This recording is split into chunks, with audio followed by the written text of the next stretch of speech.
Good morning बच्चों। आज 11वीं के अर्थशास्त्र में देखते हैं अच्छे सारणी के लक्षण। सारणी में पहले और पढ़ चुके हैं, तो इसमें देख रहे हैं अच्छे सारणी बनाते समय उसके लक्षण क्या क्या होने चाहिए। उद्देश्य के अनुकूल सारणी जब हम तैयार करते हैं तो सारणी हमको उद्देश्य के अनुकूल होना चाहिए। जिस उद्देश्य के लिए हम उसको तैयार कर रहे हैं उसी उद्देश्य पर होना चाहिए। सुनियोजित एवं वैज्ञानिक ढंग, योजना के अनुसार सुनियोजित पहले से अच्छे से तरीके से तैयार किया हुआ वैज्ञानिक ढंग होना चाहिए, ताकि लोगों को आसानी से समझ में आ सके, सरलता से समझ में आ सके। तो सारणी जो है सुनियोजित वैज्ञानिक ढंग होना चाहिए। तीसरा दिया है उपयुक्त आकार। जो सारणी का आकार है उपयुक्त होना चाहिए। अगर सारणी हमारा बहुत बड़ा बन जा रहा है, उसमें आकार बहुत बड़ा हो रहा है, तो हमको उसको 2-3 खंडों में बांट देना चाहिए, ताकि छोटे छोटे सारणी बनाए, ताकि लोगों को समझने में आसानी हो। हम इतना बड़ा सारणी बना दिए हैं कि लोगों को समझ में ही ना आए और वो अव्यवस्थित लगे, तो ऐसी सारणी तैयार नहीं करनी है। हमको सारणी अगर बड़ा हो रहा है तो उसको छोटे छोटे सारणी तैयार कर लेना चाहिए। आकर्षक सारणी बनाते समय ये ध्यान देना चाहिए कि वो आकर्षक लगे, ताकि लोग उसको देखें और सरलता से समझ सके, देखने के लिए आकर्षित हो सके। क्योंकि जिस लक्ष्य से जिसके लिए हम सारणी तैयार कर रहे हो वो स्पष्ट हमको दिखना चाहिए, आकर्षक होना चाहिए। तुलना करना संभव, जिन जिन वस्तुओं का जिन जिन का तुलना हमको करना है उसको स्पष्ट रखना चाहिए, पास में रखना चाहिए, ताकि तुलना हमको स्पष्ट दिख सके और आसानी से समझ आ सके। वैज्ञानिक रीति, वैज्ञानिक रीति के अनुसार जब भी हम तुलना करेंगे तो हमको यह अत्यधिक समझ में आएगा, आसानी से समझ में आ जाएगा। व्यवहारिक गणना की संभावना, तो व्यवहारिक गणना की संभावनाएं बनी रहती है। इसको माध्य विचलन या जो भी है सरल लगे उसके द्वारा हमको इसका गणना संभव होता है, इसका गणना करना होता है। व्यवहारिक जो व्यवहार में चलता है, तो ये सरल तरीके से हम बना सकते हैं, समझ सकते हैं। उसके बाद दिया है, उसमें अंतर भी दिया है सारणी का और वर्गीकरण का अंतर बुक में दिया है, आप उसको अच्छे से याद कर लेना, लिख लेना।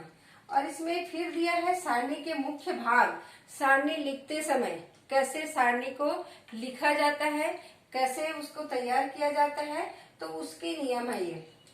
तो पहले हम सारणी लिखते समय, सारणी जब तैयार करते हैं तो शीर्षक देते हैं। शीर्षक देते हैं क्योंकि हमको उसमें संख्या लिखना होता है।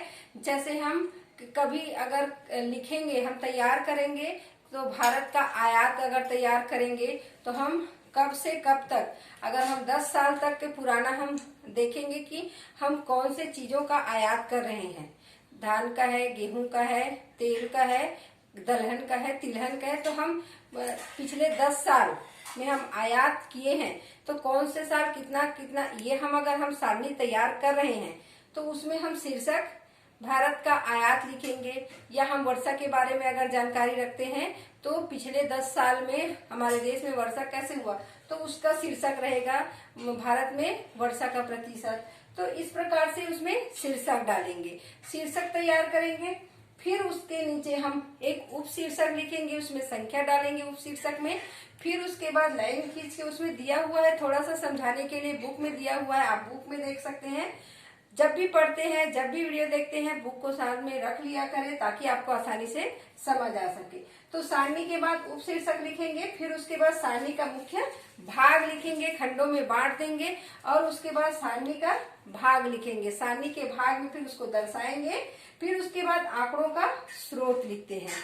स्रोत सारणी में जितने भी हम संख्या जितने साल का लिखना है वो लिखेंगे, पूरे तैयार करेंगे। कितने पुराने, अगर हम 1900, अब जितने 10 साल, अब से 10 साल पहले का हम अगर लिखना चाहेंगे, 2000, 2001, 2002, 2003, ऐसा अगर हम दर्शाते जाएंगे तो वो पूरे भाग में कितने हम आयात किए हैं, या वर्षा हुआ है, या जो भी है, खेती का उत्पादन कितना हुआ है, वो सब लिखना है। तो वो सारणी हम नीचे लिखेंगे। उसके बाद आंकड़ों का स्रोत, ये स्रोत हमको कहाँ से मिला है। जो आंकड़े हम बना रहे हैं, हम तो तैयार नहीं किए हैं कि पुराने 10 साल, आज अभी से 10 वर्ष पहले प्रत्येक साल में, इस साल से पहले 10 वर्ष में हमारे देश में आयात कितना हुआ। अगर गेहूं का आयात बोलेंगे, तिलहन का, दलहन का, तो हम आयात किए हैं, तो उसका हमको कहाँ से पता चलेगा।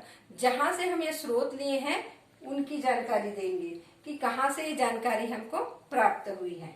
फिर पाठ टिप्पणी, अगर हमको लगता है कहीं पर सूचना देना है तो वहां पर नीचे हम टिप करके लिखते हैं, टिप्पणी देते हैं। अगर बीच में हमको लगता है कि कहीं पर बीच में उत्पादन बहुत कम दिखाई दे रहा है, अगर हम कहीं उत्पादन के बारे में दे रहे हैं या आयात के बारे में दे रहे हैं, तो जैसे आयात के बारे में दे रहे हैं तो किसी साल आयात नहीं हुआ या आयात अधिक हुआ, तो बहुत ज्यादा अधिक हो रहा है या बहुत निम्न हो रहा है, तो किस कारण से नहीं हुआ। निम्न हो रहा है तो किसी कारण से, किसी जहां से मंगाते हैं वहां स्थिति अच्छी नहीं हो, वहां उत्पादन नहीं हुआ हो या युद्ध की स्थिति हो, तो वहां पर हमको दर्शाना पड़ता है कि इस साल हम आयात नहीं कर सकते, कारण इस कारण से है। और जैसे उत्पादन का भी लेते हैं, अगर हम उत्पादन अगर नहीं हुआ उस साल, हम पूरे 10 साल का रिकॉर्ड देखेंगे, 10 साल में अगर हमको उत्पादन का देखना रहता है तो किसी साल बहुत कम हुआ रहता है उत्पादन, तो हमको लिखना पड़ता है इस साल कम होने का कारण है अनावृष्टि, अकाल। तो ये पाद टिप्पणी में आता है। नीचे टिप लग करके हमको उसको लाइन, उसके अंडरलाइन करके हमको उसको लिखना पड़ता है टिप करके, ताकि लोगों को सूचित किया जाए कि इतना अंतर उसमें क्यों दिखाया जा रहा है। पंक्ति का शीर्षक, फिर उसके बाद प्रत्येक पंक्ति का शीर्षक लिखते हैं। उसके बाद रेखांकन एवं स्थान छोड़ना, स्थान अच्छे से गैप करके लिख करना पड़ता है और रेखांकित करना पड़ता है, ताकि इसको देखने में आकर्षक लगे, सुंदर लगे और सबका मन आकर्षित करे। हम जो सारणी तैयार किए हैं वो लोगों को अच्छा लगे, आकर्षक बने, इसीलिए रेखांकित किया जाता है। वैसे ही आप देखेंगे सारणी की रचना कैसे की जाती है, उसको दिया गया है, इसमें भी वही है, सेम इसी का ये रहता है, सारणी के मुख्य भाग रहता है। वैसे ही कि सारणी की संख्या शीर्षक दी जाती है, जिस प्रकार इसमें शीर्षक दिया गया है वैसे इसमें शीर्षक दिया जाता है, उप शीर्षक दिया जाता है, फिर आंकड़ों की तुलना की जाती है। आंकड़ों की तुलना क्यों करते हैं कि 2001 में कितना हम आयात किए हैं, 2002 में कितना आयात किए, 2003 में, तो ऑटोमेटिक वो दिख जाता है, तो वही तुलना होता है, एक दूसरे से तुलना हो रहा है। अनुपात प्रतिशत का प्रयोग करते हैं, अनुपात और प्रतिशत का उसके बाद प्रयोग करते हैं, ताकि हमको पता चले कि कितना कितना प्रतिशत कितने में, कौन कौन से साल में कमी हुई है और बढ़ोतरी हुई है। फिर उसके बाद योग में दर्शाते हैं, सभी का योग एक तो फ्रंट में दर्शाते हैं, सामने दर्शाते हैं, फिर उसके बाद लास्ट में योग को लिखा जाता है। फिर उसके बाद पदों का उचित उल्लेख किया जाता है, ताकि पदों का अच्छे से उल्लेख करने के बाद हमको पूरी सारी इनकी जानकारी हमको अच्छे से मिल जाती है। उसके बाद टिप्पणी दी जाती है, जो इसमें भी बताए हैं, टिप्पणी रहता है, और बहुत सारे इसमें दिया है, आपको सिर्फ 6-7 पॉइंट को ही अच्छे से ध्यान देना है, याद करना है। और उसके बाद मैं एक क्लास और लूंगी।